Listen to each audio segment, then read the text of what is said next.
Bonjour, aujourd'hui une vidéo sur le vase d'expansion sanitaire que j'ai installé cette semaine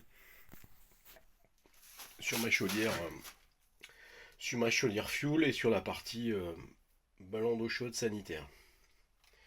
Donc avant il y avait uniquement une soupape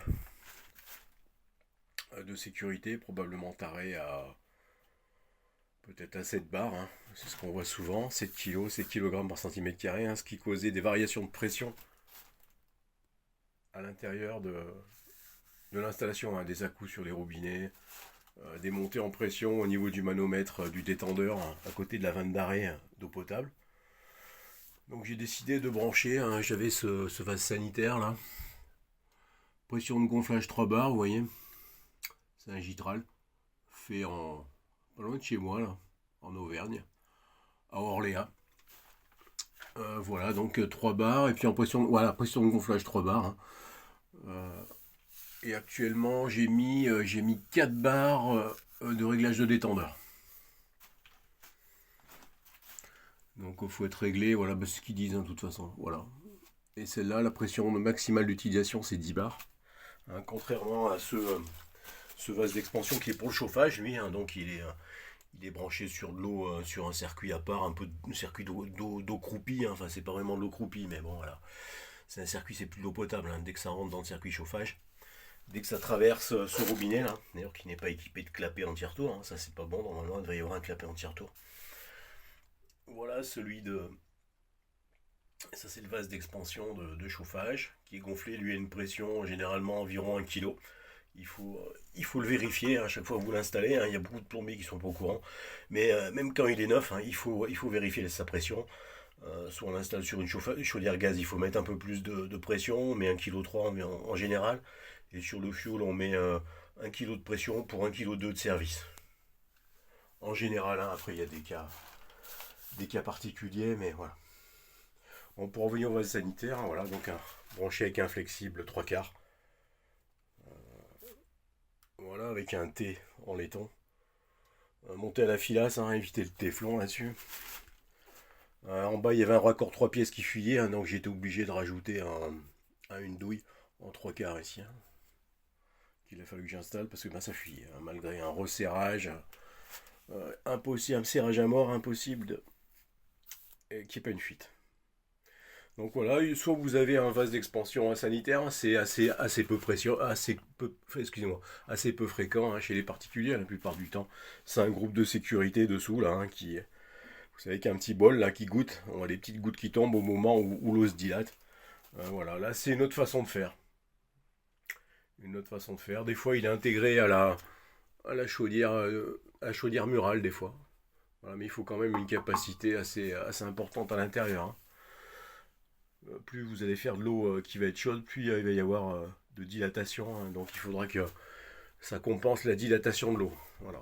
Et puis là, ben, avec la dilatation, au moment où la chaudière elle fait l'eau chaude, et ben sur le manomètre d'arrivée d'eau, on voit pas de on voit pas de variation de pression, toujours à 4 bars, hein. Moi j'ai monté le détendeur, je vais vous le faire voir là.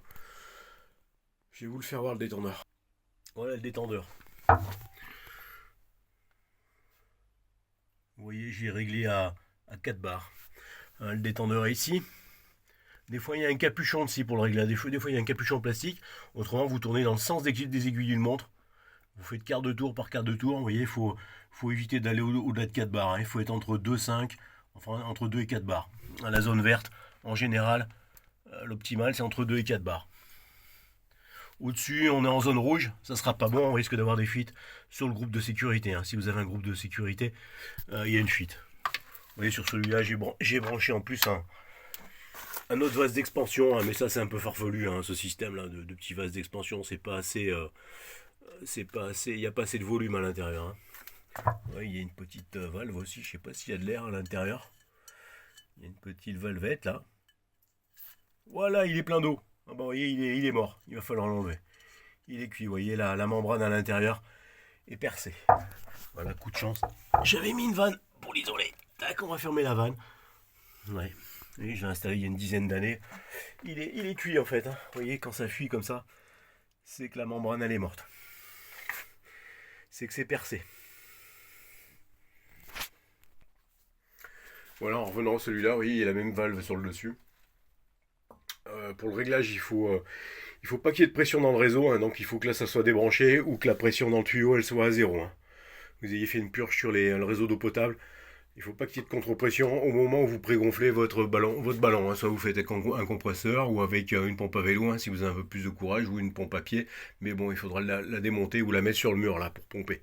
Hein, c'est comme ça que je fais moi des fois chez les particuliers. Voilà, donc là c'est l'arrivée d'eau froide et on part en eau chaude. Oui, on part en eau chaude sur la salle de bain et sur la cuisine. Voilà. Ça c'est une chaudière style bain-marie, hein, c'est-à-dire qu'il n'y a pas de, on n'a pas de circulateur de charge. À l'intérieur il y a un ballon 100 litres, mais il n'est pas chargé. Il n'est pas chargé par un circulateur, il est chargé directement par le corps de chauffe. Hein. La chaleur est transmise au ballon directement. Vous voyez, puis en bas j'ai branché aussi là-bas, vous voyez, il y a ma pompe à chaleur qui vient de l'extérieur. Là-bas, ma pompe à chaleur Geminox. Vous voyez, qui est branchée dessous avec des tubes en cuivre. Là, c'est soudé à l'étain là-bas. Tout est soudé à l'étain, vous voyez. Et c'est branché ici pour l'été. Il y a un appoint. Il y a un appoint avec la pompe à chaleur. Qui est alimenté aussi par les panneaux solaires. Ça, c'est la pompe à chaleur. Et là, c'est les panneaux solaires. 2,8 kg de panneaux solaires. Bientôt, je vais passer à 6. Là. J'attends l'autorisation des travaux. Voilà, donc il y a toujours, j'ai quand même laissé la soupape là. Si des fois il y avait une variation de pression pour que ça puisse s'ouvrir, normalement il faudrait la câbler à l'égout ou il faut mettre un récipient dessous. Bonne journée.